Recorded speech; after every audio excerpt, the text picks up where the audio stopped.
কথা দিচ্ছি, যদি আল্লাহ তাআলা আমাদেরকে কোনোদিন এই দেশের সেবা করার তৌফিক দেন রাষ্ট্রীয় দায়িত্বে, তাহলে ইনশাআল্লাহ আমরা মালিক নয়, আমরা হব জাতির খাদেম। আমরা জাতির নয়, প্রত্যেকটা ব্যক্তির খাদেম হব ইনশাআল্লাহ। আমরা এটা দেখবো না কে হিন্দু কে মুসলমান, দেখবো না কে কোন দল করত এবং করে, আমরা দেখবো তিনি বাংলাদেশের একজন গর্বিত নাগরিক, এবং এই নাগরিকরাই আমাদেরকে এই সম্মান উপহার দিয়েছে। যারা এই সম্মান উপহার দিয়েছে, আল্লাহর কাছে আমরা তৌফিক চাইব যে তাদের পাওনাটা হকটা যেন আমরা ঠিক মতো আদায় করতে পারি, পাহারাদারি করতে পারি। আপনারা আমাদের জন্য দোয়া করবেন। ভাইয়েরা, আপনারা অনেক কষ্ট করছেন আসর থেকে এখানে এসে, যারা বসেছেন, যারা দাঁড়িয়ে আছেন, এমনকি দাঁড়াবার জায়গাটাও যারা পাননি, বাইরে আছেন, আল্লাহ আপনাদেরকে অনেক জাযা দান করুন। আমি আরো দুই একটি কথা বলেই আমার কথা শেষ করতে চাই। দেশ যদি আমাদের সবার হয়ে থাকে, তাহলে এই দেশের প্রতি কর্তব্য আমাদের সবার আছে। 53 বছরে দেশ যারা পরিচালনা করেছেন, তাদের প্রতি পূর্ণ শ্রদ্ধা রেখে বলতে চাই, তারা জনগণকে সম্মান করতে পারেননি। তারা যখনই ক্ষমতায় গিয়েছেন, তখন সেবকের পরিবর্তে অনেকেই মালিক হয়ে বসেছে। এই মালিকের অনুভূতি আর সেবকের অনুভূতি কখনো এক নয়। মালিকের অনুভূতির কারণেই দুর্নীতি এবং দুঃশাসন এই বাংলাদেশ বারবার দেখেছে। আর কতবার আপনারা দেখতে চান? এটা শেষ হওয়া উচিত। এই যে ছোট মোটো এক যুদ্ধ আওয়াজ দিচ্ছে, সেও চায় না। মাশাআল্লাহ, হি ইজ ম্যাচিউরড নাও, আলহামদুলিল্লাহ। কেউ চায় না, এই শিশুটাও চায় না। সবাই চায় যে আমার দেশ দুর্নীতি মুক্ত হোক, রাহুল গ্রাস থেকে মুক্তি পাক। তাহলে আল্লাহ তাআলার কাছে আসেন, দোয়া করি যে আল্লাহ বাংলাদেশের উপর তুমি ফিরিস্তার শাসন কায়েম করে দাও।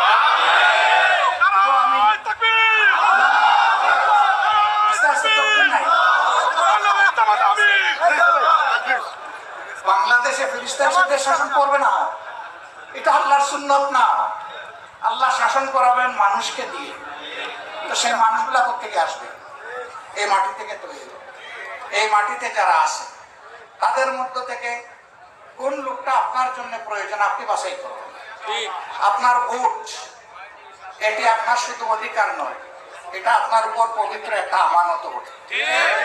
আপনি আপনার আপনজন, ভাই বন্ধু, মা বাপ, ভাই বোন যারাই আছে, এই সবার ভোটটা হচ্ছে একটা আমানত।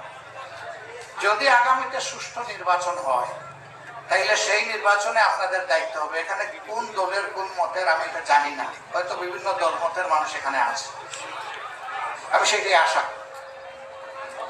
আপনারা দেখবেন যে যে দলকে এখনো ভালোবেসে আসছেন, এই দলটা ন্যায়ের উপরে আছে কিনা, এই দলটা সততার উপরে আছে কিনা, এই দলটার প্রত্যেকটি ব্যক্তির মধ্যে দেশপ্রেমের বাস্তব প্রতিফলন দেখেন কিনা, এই দলটা নিরহংকারী কিনা, এবং এই দলটা আল্লাহকে ভয় করে। যদি আপনার প্রিয় দল সেটা করে, আল্লাহর কাছে আপনি তৌফিক চান, আজীবন যেন আল্লাহ এমন দলের সাথে আপনাকে রাখেন। যদি দলকে সেই অবস্থানে না দেখেন, আপনার দায়িত্ব হচ্ছে দলের ভুলগুলো সোজা সাপটা দলের নেতাদেরকে বলে দেওয়া, এগুলা আপনাদের ভুল, এটা আপনাদের ভুল, এটা আপনাদের ভুল, এগুলো আপনারা সংশোধন করেন। যদি তারা সংশোধন করে, আলহামদুলিল্লাহ, আপনি ভাগ্যবান, আপনার পরামর্শ আপনার দলের জন্য কাজে লেগেছে। কিন্তু যদি দেখেন যে তারা এটা সংশোধন না করে, তাহলে আর একটা সেকেন্ড ওই দলের সাথে আপনি থাকবেন না। যেই দল অন্যায় করবে, আবার ভুল ধরিয়ে দিলে, অন্যায় ধরিয়ে দিলে সংশোধনও করবে না, এই দলকে আপনার প্রয়োজন। এই দলের সমস্ত অপকর্মের দায়ের একটা অংশ আপনার উপরে পড়বে যদি আপনি তার সাথে জেনে বুঝে থাকেন। আল্লাহ বিবেক দিয়েছেন ভালোকে কবুল করার, মন্দকে ত্যাগ করার।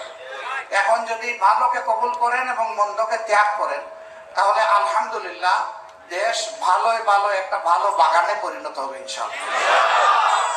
আমরা আশা করেছি এমন একটা দেশ যেন আল্লাহ 15.5 বছর একটা সরকার ক্ষমতায় ছিল। আমি যে দেশেই যাচ্ছি, সেই দেশেই একটা কষ্টের হাহাকারের কথা শুনতে পাচ্ছি। আমরা সময় মতো পাসপোর্ট পাই না, পাসপোর্ট পাইতে হলে অনেক কিছু এদিক ওদিক করতে হয়, বাড়তি খরচ করতে হয়, এরে দিতে হয়, ওরে দিতে হয়, করোনার পাত্র। আমি মারা গেলে আমার লাশটা সহজে নেওয়া যায় না দেশে, এই নিয়ে অনেক কান্নাকাটি করতে হয়, বিভিন্ন জায়গায় দৌড়াদৌড়ি করতে হয়। আমি দেশে আসবো সিন্ডিকেট করে এয়ারক্রাফটের ভাড়া 2 গুণ 2.5 গুণ করে ফেলা হয়েছে, যেটা আমার প্রবাসী ভাইদের জন্য, বোনদের জন্য। এখানে প্রবাসীরা কি কি ফ্যাসিলিটি ন্যায্যভাবে পাবে সেটা কোন জায়গায় বাধাগ্রস্ত হলে এমবেসির কাজ হচ্ছে সরকারের পক্ষে দাবি উত্থাপন করে এদেশের সরকার থেকে বুঝিয়ে সুঝিয়ে এটা আদায় করে। এই দেশ আমাদের দেশের মতো নয় যে 2 লাখ মানুষ মিছিল করে গিয়ে সরকারের কোনো দপ্তর ঘেরাও করবে, এটা সেই দেশ না।